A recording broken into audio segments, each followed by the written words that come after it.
رمضان المبارک کی آمد ہے، بہت سارے لوگ یہ بات کرتے ہیں رمضان جب آتا ہے تو ماہ رمضان کے اس مقدس مراحل میں موقع پر ان ایام مخصوصہ میں جب بندہ روزہ رکھ کے روزے کی حالت میں وہ اللہ کو جان دے دیتا ہے، فوت ہوتا ہے، تو ہم پیچھے رہنے والے کہتے ہیں بڑا خوش نصیب سی جی رمضان دے دن لے لے سو، رمضان میں اس کو موت آ گئی، بڑا خوش نصیب تھا، کہتے ہیں نا، اس میں کوئی شک نہیں کہ وہ خوش نصیب ہے۔ سرکار دو عالم نور مجسم شفیع معظم صلی اللہ علیہ وسلم نے ارشاد فرمایا ایمان کی حالت میں اور احتساب کی حالت میں، ایمان کی حالت اور احتساب کی حالت میں جس نے رمضان میں جان دے دی، جو رمضان میں اللہ کو پیارا ہو گیا، سرکار فرماتے ہیں اس کے گناہ سارے بخش دیے جاتے ہیں، اس سے حساب نہیں لیا جاتا۔ اسی طرح آقا علیہ السلام نے ارشاد فرمایا کہ جب جمعے کے دن ایمان اور احتساب کی حالت میں جمعے کے دن رات میں جو دنیا سے رخصت ہو جاتا ہے، سرکار فرماتے ہیں وہ گناہوں سے پاک ہو کے چلا جاتا ہے۔ یہ باتیں بجا ہیں، لیکن غور طلب بات یہ ہے کہ جہاں ہم کہتے ہیں کہ رمضان میں فوت ہوا جو بڑا خوش نصیب تھا، بڑے مبارک دن لے سو،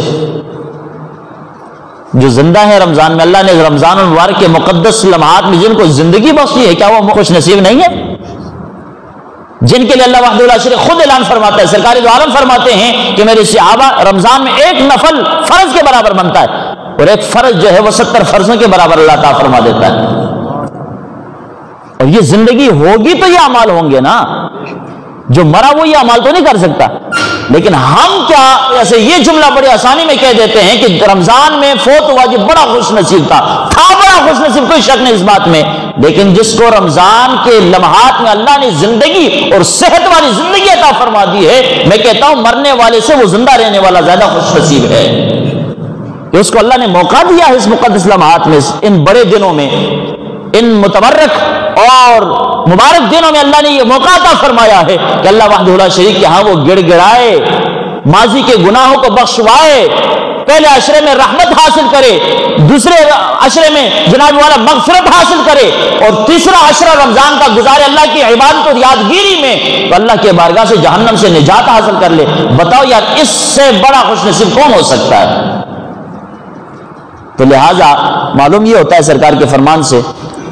کہ جیسے رمضان میں فوت ہونے والا بڑا خوش نصیب ہے،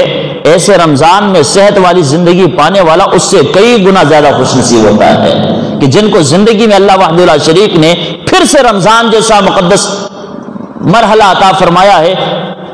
جس کے اندر اللہ وحدہ لا شریک کے ہاں وہ عبادت کر کے ریاضت کر کے اپنے گناہوں کی مغفرت لے سکتا ہے اور جنت میں درجات کی بلندی حاصل کر سکتا ہے۔